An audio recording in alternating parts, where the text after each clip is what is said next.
Nous avons rapporté dans le premier cours concernant la dispute de Korah et Moshe Rabbeinu qu'il y avait deux sortes de tzaddik. Il en est de même par rapport, les tzaddik est comparé au soleil, comme nous avons comparé Moshe Rabbeinu au soleil. On peut comparer deux tzaddik au soleil parce que le soleil, tout va dépendre de quelle manière il va être. La première catégorie des tzaddikim est composée de dirigeants sur le plan de la rigueur et de la sévérité. Ils sont durs et sévères. C'est à ce sujet que nos sages rapportent que le Talmid Hacham frappe et mord comme un serpent et que le feu de la Torah bout en eux. C'est ce qui pousse parfois ce tzaddik à s'emporter. Ce tzaddik est comparable au soleil pendant l'après-midi, parce qu'il frappe très fort. Il peut même brûler la peau. Il peut causer des dégâts. Donc ce soleil-là, c'est le tzaddik qui base tout et dirige le peuple d'Israël selon la rigueur.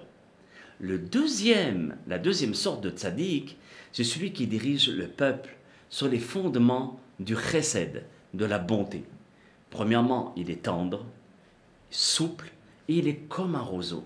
Vous voyez, dès qu'il y a un problème, il se plie, tout en donnant le kavod à la Torah, comme un roseau. Il intercède auprès du peuple d'Israël et cherche le shalom entre les bénis Israël.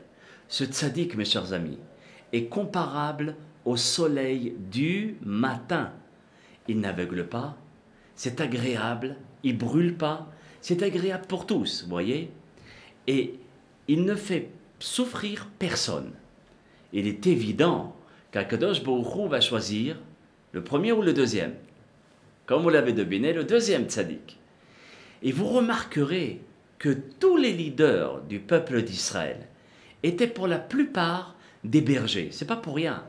Hachem teste et regarde leur comportement face aux animaux. Et donc s'ils ont un bon comportement à l'égard d'un animal, alors al-had kama vekama, plus forte raison, qu'ils seront convenables à l'égard des êtres humains. Maintenant que nous avons expliqué qu'il y a deux sortes de tzaddik, le tzaddik qui est comme au début de la journée, d'accord, et le tzaddik qui est comparable au soleil au milieu de la journée. Maintenant, nous comprenons la réponse de Moshe Rabbeinu face à Korah, selon cette explication. Korah prétendait quoi? Que Moshe Rabbeinu s'était accaparé le titre de roi et de leader du peuple d'Israël, qu'il a donné le siège de la Keuna à son frère, parce que c'est le piston Bar Minan, et il a donné aussi aux enfants de Aaron à Cohen.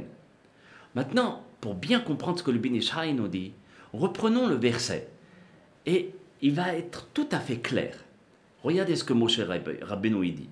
Boker, demain matin, Veyoda Hashem et Asherlo. Demain, Hashem fera connaître qui est à lui.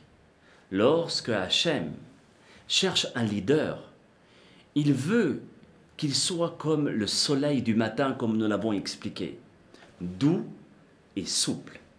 Ensuite, le passage qui continue, il est dit Ve'et akadosh ikriv elav. Il choisira et fera approcher de lui, c'est-à-dire de Dieu, celui qui est saint. Dieu a rapproché de lui Aaron à Cohen, qui était un homme saint, afin qu'il puisse le servir. Ve'et asher yivharbo yakriv elav. Et il fera approcher celui qu'il aura choisi. Ce sont les enfants de Aaron à Cohen. Et donc Moshe proclamait que tous les postes ont été rétribués par décret divin et non pas par sa propre initiative. Maintenant, regardez, il est intéressant de voir que le verset que nous venons de citer, Moshe Rabbeinu mentionne explicitement la sainteté de Aaron à Cohen, son frère, et ses enfants. Regardez un petit peu la modestie, la anava de Moshe Rabbeinu. Parce qu'il dit « Ve'et akadosh » écrivez là. Et son saint, il l'approchera à lui. Mais lorsqu'il parle de lui, lorsque Moshe parle de lui, il s'exprime par insinuation. Et qu'est-ce qu'il dit? Boker.